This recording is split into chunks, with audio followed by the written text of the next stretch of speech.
Hello, everybody. Well, I've had a full day to digest just what I think of the new Superman movie. And honestly, it's kind of a lot to take in because I have been brought on such a journey in just even accepting that this movie was going to get made and the choices that were made prior to actually viewing it. But I think if I give you a little bit of context for how I felt prior to coming to the movie, also my experience of watching it, it'll add context to understand my thoughts and my feelings for the movie. But just out the gate, I loved it. I would give it an 8.5 out of 10 at this point. I don't know where I would rank it in the series of Superman films. I'm just not ready for that. There's a lot of questions that I still have about how I feel about the movie, but at the end of the day, I loved this movie. I really, really enjoyed it, and I think that you should go see it. But in order to be fair to the viewers, I think there's a lot of different ways you can view this movie, and some of the ways that the things that the film does, you're either going to love it or you're not going to be with it. And just for so you guys know, I liked Zack Snyder's DCU. I didn't think it was accurate to the comics, and I had to compromise what I wanted to see from a DC universe. But overall, once I got on board with what Zack was doing, I enjoyed it for what it was, and it gave me some great moments that I still love. There's some amazing moments, even in that very flawed cinematic universe. When I heard that James Gunn was taking it over, I was not a huge fan of that decision. I think I've been honest about that in previous videos. I was just not really on board with that. I mean, I like that he obviously loves comic books, but the Guardians of the Galaxy films, just to give context, I remember the first time I saw Guardians of the Galaxy. Now, to be fair, I was traveling on the road a lot. I actually fell asleep in that movie. It's a good movie. I'm not saying it's a bad movie. And all the Guardians films are good movies, but they're not movies I go back and rewatch just because James Gunn's particular style just doesn't necessarily resonate with me. But I do recognize it resonates with a large amount of people. And so some people thought this was great. This was James Gunn going to do the new DC universe. What a wonderful matchup. But my concerns are that James Gunn has a very wacky sensibility, sometimes even crass, excuse me, crass humor, and only seems to be good at making one kind of movie and then making that movie over and over again, which is a group of misfits from a D-list group of superheroes or villains and making you care about them. And I was really concerned once I figured out what he was trying to do with Superman that that's what I was going to get. I thought I was going to get Guardians of the Galaxy Superman. But then the trailer started coming out, and I was like, okay, I think I can get on board with what this movie's trying to do, but I'm not sure. I'll only find out on the day. All my friends, we go to see it in IMAX. I'm wearing my Superman Man of Steel shirt. I got the cape on. I got the portrait of my father that I said I would bring to the movie because I'm so sad that we couldn't go see it together. And honestly, when the film was done, I literally just wanted to buy another ticket and watch it again. That's how much I loved this movie. I thought I was going to think it was good. I kept telling my friends, I think it'll be a good movie. I just don't know if it'll be a good movie for me. Meaning, I'm not going to love every bit of it. And to be fair, there are some decisions that were made that I'm not a huge fan of, but it didn't ruin the experience. And so now that you have context, for what I was going through, and now that I've digested it, I'm glad I didn't make a video right after getting out. I've had the whole day and night to think about it, even hear criticisms from other people. And there's a couple ways we can go through my impressions of the movie. One is as a general movie-going audience, so the general person. I think that if the person going into the movie is just looking for an action-packed thrill ride with lots of humor, amazing action, and a lot of heart, they're really gonna like this. The theater, my theater, clapped and cheered multiple times during this movie. It was the best way I could experience a Superman movie. I loved it, and they were really going with it. It was the best audience to see that film with, and it enhanced my experience. So I think the general audience, and going based on reviews, it seems like it's really clicking with them. Now, as a Superman fan, particularly, you have to break it up into two groups. So there's Superman comic book fans, right? So Superman fans who read the comic books, know the source material, and love it, love the films, but primarily, we're approaching this movie as James Gunn promised us the comic books on the big screen, particularly the Silver Age sensibilities. And I'll talk about that because, honestly, I wouldn't say it's Silver Age necessarily. I would say it's modernized Silver Age, kind of like what Mark Waid is doing with World's Finest, Superman Batman's World's Finest. The movie feels a lot like those books, and I think that actually makes it better. But then you have Superman fans who just know Superman from the movies. And I think if you're not on board with this interpretation, you are not going to like this movie. But to be fair, some people who love just the movies like this movie. But I'm starting to see a divide in the criticism of this movie where people are people who I know read the comic books and love the comic books and wanted to see the comic book, they are just loving this movie. And then there's other people who are Superman, great performance by David Cornsweet, but this isn't the Superman that I wanted. This isn't the Superman that I think he should be, according to previous interpretations, particularly Henry Cavill, Man of Steel, and to a lesser extent Christopher Reeve, because there's a lot more similarities to Christopher Reeve Superman here, but there are major differences, and I know the reason why.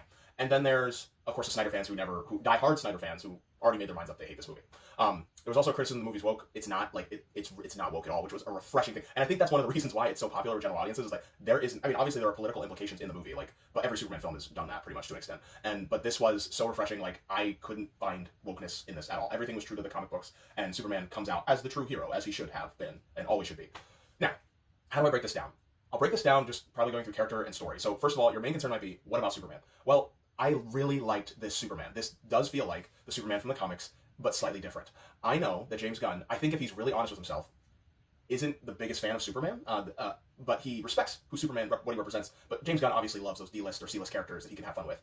But with Superman, his goal was to humanize him so that the audience could relate to him better. And this is the most relatable Superman for the general audience, I would say. And one of the reasons for that is that Superman was depowered, which of course has been done before. Like, if you look at the Max Fleischer cartoons or even the 90s Superman, the animated series, they powered down that Superman. Like, you didn't need kryptonite to kill him. If you just had a powerful enough force, you could probably kill that Superman. So it's not something that hasn't been done before. And I think that this Superman and Clark from Smallville are the most, people tend to find those to be the most relatable interpretations of the character. And it's clear here that James Gunn really wanted to show you Superman is just a normal guy who wants to do the right thing, but he has superpowers, and obviously he's an alien from another planet. And Snyder, what he was trying to do was create a Superman who is a god amongst men.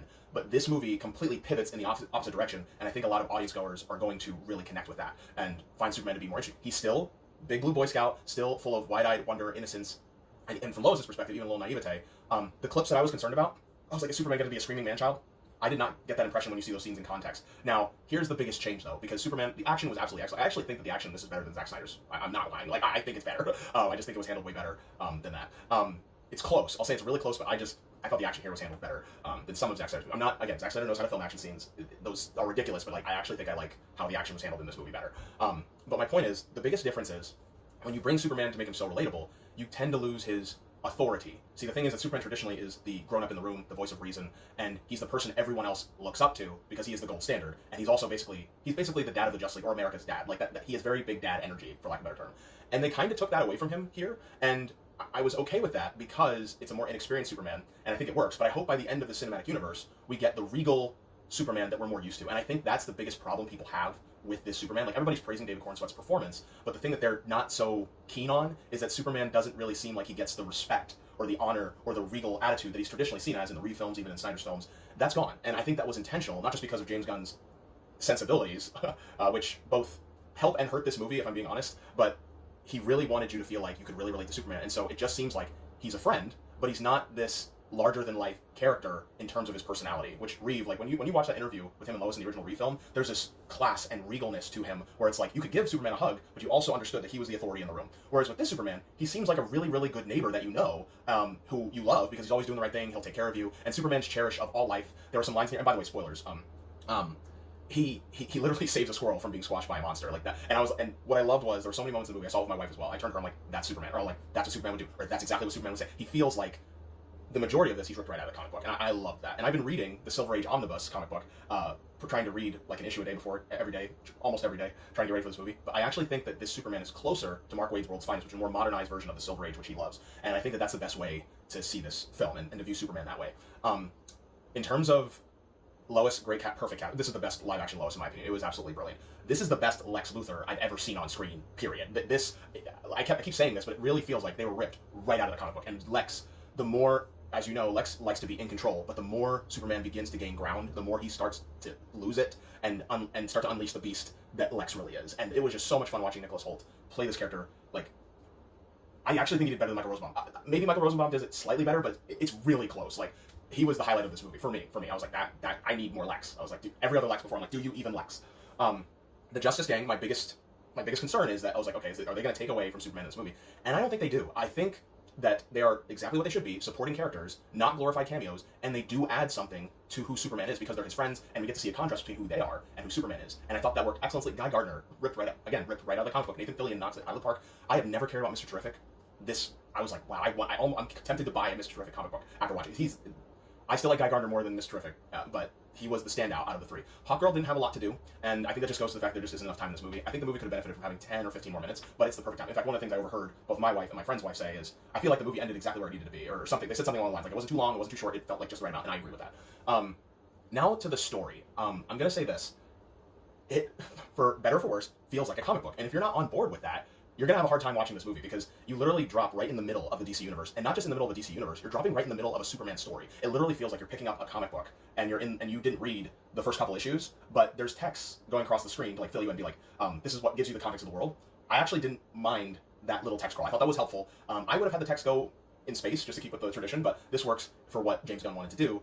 And that scene where Superman falls to the ground in the snow and he's bleeding, like that's the opening of the movie, and I was not expecting that. And I think that can be really jarring for a lot of people because it really does feel like you're dropped right in the middle of a already developing story. And I heard for the first 30 minutes a lot of people like weren't sure if they liked the movie because how jarring that was. But as soon as they got past the 30-minute mark, they knew what the film was and they just took off with it and they loved it. And But I was promised that this was a live action comic book. And if you've ever read, like, started to get into a comic book run, sometimes, like, they don't go over the origin. They'll, like, have little blurbs about what the origin is, but you're right in the middle of a story. So if that's not what you're looking for, it's going to be hard for you to enjoy this. Like, but again, I've said, Superman, Batman, and Spider-Man are the most popular superheroes in the world. We've seen their origins so many times, and it's so their stories are so embedded in our culture, in our pop culture, that I feel like everyone's just like, we get it. We're ready to start a new Superman adventure. It felt a lot like, and I highly recommend this comic book, Robert Vendetti's The Man of Tomorrow, his little Superman run.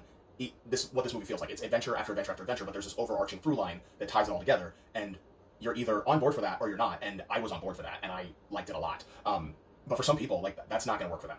But it did feel like, oh, this is a week in the life of Superman, like, and just seeing his kindness, his compassion, the people of Metropolis, how they love him. The best way I could describe the tone of this film is if you took Sam Raimi's Spider-Man 1, you took a little bit of Joss Whedon's The Avengers, mixed it together, and put it in a DC template with a splash of Guardians of the Galaxy, and you kind of get the tone of this movie. And for some people, you're just not going to like that. I thought I was not going to like that, but I ended up just loving it. Like I said, it felt like it doesn't stop. But what's important for a Superman movie, it should have great action, should have a wonderful, hopeful message, and there should be comedy is good for Superman. Those original Donner films, including the first two, they were serious films, but they had comedy when it was necessary, and they didn't detract from the movie. This movie feels more like a comedy, and you're either for that or you're not. But at its heart, it still had heart. I love the message of what it was trying to say, and I cried. And now I had my father's portrait in my lap during the scene in which I cried, which was a scene between Superman and his adopted father, while I'm holding a picture of my adopted father. So I might not be as objective as I could be, but I really think a lot of people are going to really connect with this message, and I liked it a lot. Now, there is moments where I think James Gunn, like, went a step too far. I'm like, there's James Gunnisms. Like, they didn't ruin the movie for me, but for some people, I think, like, everybody has, like, a James Gunn tolerance, I feel, and they didn't go too far, but there were a few moments where I was like, that just didn't need to be there. And apparently WB cut a lot of his James Gunnisms out of the movie, and I think the movie is better for it, because I don't think it would have been good if there was more than there was. Like, I was about, but they don't ruin the movie for me, but there is something that the movie does, particularly pertaining to Superman lore, that I just didn't really appreciate or like, but it didn't ruin the movie. And this is where I say, like, I can tell that James Gunn I don't think he loves, like, is infatuated with the character of Superman, because I don't think someone who would make this story decision. And this is the decision to make it so that Jor-El and Lara, Superman's Kryptonian parents, they sent him to this planet specifically so that he could conquer it. And if you love Jor-El and Lara, like, and what they stand for in the Superman mythos, that's either really going to bother you, or you're going to be able to let it go, because they're not in the movie a lot, but they are a pivotal plot point to this movie, because Lex Luthor breaks into the Fortress of Solitude, which you've seen in the trailers, and there's a message from Superman's parents that he listens to all the time, and it says basically that he's supposed to be here to serve the people of Earth, like, and that's how he's always. But the rest of the message doesn't work. He can't get it to work. But Lex breaks in, and the engineer is able to fix the message, and they start plastering it all online. That the rest of the message actually said, "We're sending you to Earth to conquer it. We're actually telling you to propagate the Kryptonian gene so that your line can live on." And I was like, I do not like that, because Jor-El, like, now Superman is who is Superman because of the Kents. Like, it's because of how they raised him that he became the Superman that he is today. And they do something a little different with the Kents, where they're a little bit more Southern country bumpkin than we're used to. But for this version of the movie, I actually didn't mind it. I actually really liked it, because it reminded me not just of my parents, but of my grandmother. Like, when she was that age, and like, when you're with the Kents, you feel like you just went home to your parents or your grandparents, and they're so happy to see you and they love you. And I thought everything done with them was great, even though they made because Jonathan and Martha Kent have, like, this mythic status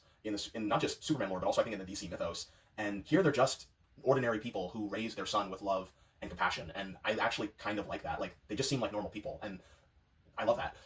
But making Jor-El and Lara's message and mission be that they sent Superman down here to conquer, and the fact that wasn't doctored footage, like, the film goes out of its way to reinforce, no, Lex did not mess with the footage, this is really what the message says, and you're either on board with that or you're not. And honestly, like, I was able to let it go, but after the movie, that's the one thing that really is just bothering me. And I really hope that somehow in the Supergirl Woman of Tomorrow movie, that just ends up being a trick that Lex played on everybody, like, which is not above something that Lex would do, because Lex, he was unhinged in this movie and it was amazing. But the film does go out of its way to say, like, no, that we didn't mess with the message, it's real, like, that's just the way it is. Again, that's going to rub some people the wrong way. Now, Smallville did this exact same idea, where Clark is reading a message from his Kryptonian parents, and he says, I think I was sent here to conquer, and that's like a pivotal plot point in the show. But eventually it gets revealed that wasn't the case, that we were just misinterpreting what the message meant, and that's not what Clark was here to do. But this movie is, like, trying to tell you, and it does not fix this. It's like, no, this is exactly what they intended. And again, like, you're either on board with it or you're not, and I was able to get on board with it, but I do not like that. I did not like that. But it didn't ruin the movie for me. And it also, the reason I was mentioning that is, it reinforces the message of the film, which is, it doesn't matter where you came from. It doesn't even matter what the intentions of your parents were for you. What you do and the choices you make, those are what make you who you are. So choose to do the right thing. And it even ends with Superman having, I believe, a deeper appreciation for his earthly parents. Not that he disrespected them before, that's not what I'm saying. It's just that the film is trying to reinforce that message. Like, you have a choice, so choose to do what's right. And it doesn't matter where you came from or whatever, or the expectations of other people. You have a choice, and it's to do the right thing. And that's a really good Superman message. Like, that's Superman to me. So, Yeah, I think I would love to see this movie again in the theater because I think you need to see it in IMAX to really like appreciate it. But I probably won't be able to see it in IMAX again. But I love this movie. Oh, that's the last thing that I'll probably talk about is this a good foundation for the DC universe?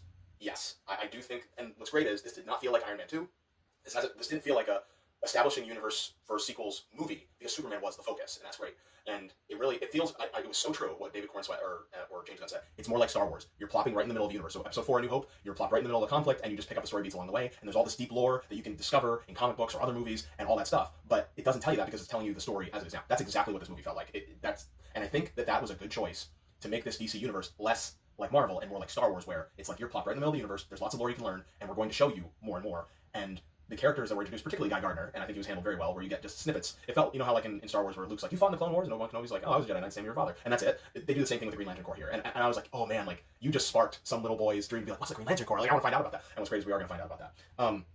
And yeah, I really, really liked the movie, and I can't wait to see more of this world. Supergirl Woman of Tomorrow is an amazing comic book. I'm excited to see that adapted. But like I said, I think this movie, for Superman fans specifically, is going to split the fandom a little bit because Superman means so much to so many people, and this interpretation is going for a very specific thing. And I guess like Man of Steel, you're either on board or you're not. But I think that more Superman fans will be able to, if they don't love this movie, be able to forgive the things they don't like about it and still get on board because this is the most comic booky DC film, in my opinion, ever made. Like I was smiling so much throughout this movie, the back of my head started to hurt. Like that's how much I liked it. But it is not perfect. It has its problems, and most of them, like I said, the way the story unfolds, some people aren't going to like that. I liked it. And the fact that it feels like a comic book. So that's either a bug for you or that's a feature that makes you like the movie. For me, it was a feature that made me like the movie. I do wish my dad could have seen this movie. I know he would have enjoyed it. And that John Williams score, when it comes in full force. And I was like, I'm 6 years old again. Like it just felt that good. And I can't wait to see this movie again. I can't wait to see what's going to happen next. Now, to put the whole James Gunn to rest, this is kind of where I'll end the video. Is this the best Superman movie that could have been made? No, it's not. Is this the best Superman movie James Gunn could have made? Yes. And I think this is the best he is capable of doing with the type of sensibilities he has, his writing style. And you know what? It's pretty good. And to be honest, it's my favorite James Gunn film that he's ever made. And again, like, for better or for worse, you're either on board or you're not. And I think that I would like to see somebody else, another director, handle the next Superman movie. But they have a lot of good ground to work with. And I think this DC universe, especially if this does well at the box office, which it seems like it's on track to do, we could be in for a really, really great cinematic universe going forward. So those are my thoughts. I'm sure there's more I could have said. Feel free to leave a comment down below. My name's Tyrus. God bless. Catch you next time. Hey there. I hope you enjoyed that video. If you did, please make sure to like, share, and subscribe so you can get more video content from Twyne&TheVine. And remember, I'd like to hear your thoughts, so please make a comment down below. God bless and catch you next time.